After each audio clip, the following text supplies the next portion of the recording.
Yeezy was evicted, Prince William is a bully, and what's going on with Superman? These are our topics on today's episode, so let's just jump right in. 4 years ago, Kanye West moved to the headquarters of his Yeezy brand into a new studio in Calabasas, California, which was beautiful. Yeezy has since moved out of that grand space and into a much more modest building. Unfortunately, according to The Blast, he's reportedly been kicked out of that space also, but this time for non-payment of rent, raising concerns that Ye may be in a pretty precarious financial condition. As you may already know, the 45-year-old rapper has been struggling in the business department lately, following his disturbing anti-Semitic controversies over the last couple of months, has been the cause of brands like Adidas, Balenciaga, and Gap to end their relationship with him. In fact, once Adidas cut their ties with Ye, Forbes estimated that his new net worth fell to around $400 million, resulting in financially losing his billionaire status. Yikes, Ye, you really did a number on yourself. That number is $1.5 billion. To add on to it, there have been previous reports claiming the record producer was blowing through money like it's water. During an appearance on Piers Morgan Uncensored in October, Kanye even confessed to only having $120 million in his bank account at the time. I mean, sure, it's a lot, but for Ye? And now it looks like his money issues are catching up to him because he's about to be kicked out of the Calabasas building that houses the Yeezy's office because he hasn't paid rent. According to new legal documents obtained by The Blast, a company named CT Calabasas claims that Yeezy Apparel Company is behind at least 2 months of rent. The legal case is what's called an unlawful detainer of their property, and they want him out in 72 hours unless it's paid in full. Kanye's company is being accused of owing $63,255 in back rent.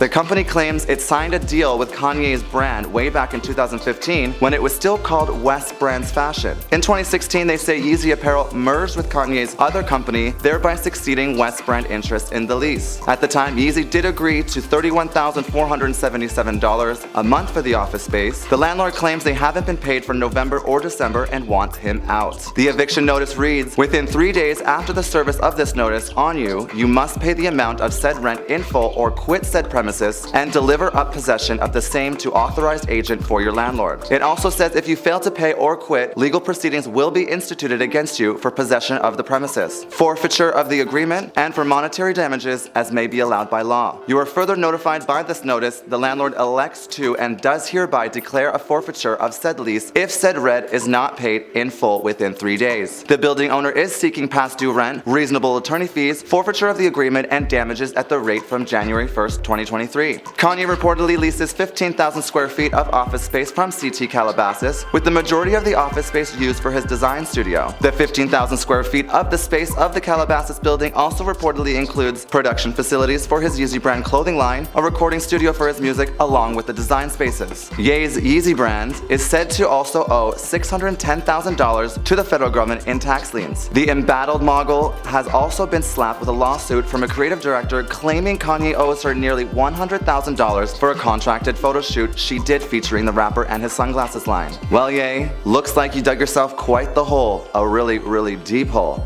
Have fun trying to climb out of that one. Now on to a little sibling rivalry. The word has been spreading that Prince William is bullying his little brother Harry and his wife Meghan. The second half of Prince Harry and Meghan Markle's controversial documentary, Harry and Meghan, is now streaming on Netflix and is now the most viewed documentary on Netflix ever. And in it, Harry makes an explosive claim that his brother William bullied him out of the royal family and that his father Charles had lied and may have leaked stories about the couple to the press. It was terrifying to have my brother scream and shout at me and my father say things that weren't true, and my grandmother quietly sit there and take it all in, Harry said in the docuseries, but he didn't elaborate on exactly what they were saying. Once I got in the car after the meeting, I was told about a joint statement that had been put out in my name and my brother's name, squashing the story about him bullying us out of the royal family, he said. I couldn't believe it. No one had asked me permission to put my name to that statement, and I rang Meghan and I told her, and she burst into floods of tears, because within 4 hours, they were happy to lie to protect my brother, and yet for 3 years, they were never willing to tell the truth to protect us, he said. Harry claims the palace wars had left him heartbroken, suggesting Prince William's office deliberately briefed against him and Meghan, despite a promise the brothers had made not to copy the same tactics allegedly used by Charles's office. He said he believes his wife suffered a miscarriage because of what the Mail did, that he watched the whole thing, said it wasn't for certain that that's what caused it, but bearing in mind the stress that caused, the lack of sleep, and the timing of the pregnancy, how many weeks in she was. He went on saying that from what he saw, that miscarriage was created by what they were trying to do to her. Harry mentioned the saddest part of it was the wedge that was created between him and his brother, so that now he's on the institution side. Said that he gets it and understands it's William's inheritance, and that to some extent it's already ingrained in him that part of his responsibility is survivability and the continuation of the institute. But he said the relationship between the royals and the press was a dirty game. Said that it was constant briefings about other members of the royal family, about favors, inviting the press in. He said that if the palace communications team for one royal wanted to remove a negative story about their principal, they would trade and give you something else about someone else's principal. So then the offices ended up working against one another. Harry said that he would far rather get destroyed in the press than play along with the game and the business of trading, and to see his brother's office copy the same very thing that they promised each other they would never do. His comments implied that William and Kate's aides briefed against the couple as Meghan speaks of how she thought of taking her own life after a barrage of negative press coverage. She said it was like all of this would have stopped if I'm not here, and that was the scariest thing to think about. It was such clear thinking. Harry said he was devastated and felt angry and ashamed that things got to that stage, saying that he dealt with it as an institutional Harry and not as the husband Harry, which he now hated himself for. Enough about the he said she said stories. Let's move on to our last topic of the day and discuss the Harry Cavill Superman drama. Just weeks after announcing he'd be returning to the role of Superman, Henry Cavill is out. That's the word from both the actor and James Gunn, who along with producer Peter Safran is tasked with getting Warner Bros. Discovery DC Comics-based cinematic universe back on track. Cavill's surprise return to the role he first played in 2013's Man of Steel was teased in an end credits scene in Black Adam. The Witcher star also subsequently posted a video to fans confirming he would be back as the last son of Krypton. "I am back as Superman," he said at the time, teasing that what fans saw in Black Adam was just a tiny taste of things to come. Cavill broke the sad news to fans in a statement posted to Instagram on Wednesday, writing that he will after all not be returning as Superman. "This news isn't the easiest, but that's life," he continued. "The changing of guard is something that happens. I respect that. James and Peter have a universe to build. I wish them and all involved with the universe the best of luck and the happiest of fortunes." Gunn did answer questions from fans Wednesday on Twitter, tweeting, "He's been writing a Superman movie for a while, and it will in no way be an origin story. In the initial stages, our story will be focusing on an earlier part of Superman's life, so the character will not be played by Henry Cavill." The Guardian of the Galaxy writer and director said, "We just had a great meeting with Henry and we're big fans, and we talked about a number of exciting possibilities to work together." Cavill announced in October that he would not be returning for the 4th season of Netflix's The Witcher and would be replaced by Liam Hemsworth. That news was widely understood to mean he opted to leave focus on other projects, including the next Superman movie. Some fans are speculating that the now new opening in Cavill's schedule means the British actor could be the next James Bond, after Cavill said earlier this year that he auditioned for the role in 2005 and was a runner-up to Daniel Craig, who went on to star in 4 installments of the franchise. Cavill also told fans that it's understandable that they mourn for a bit, but also added that hopefully Superman is still around. "My turn to wear the cape has passed, but what Superman stands for never will. It's been a fun ride with you all onwards and upwards." Well guys, that's it for today. Give me a hint that you like this video by subscribing below, hitting that little like button, or even leaving a comment below. Ciao!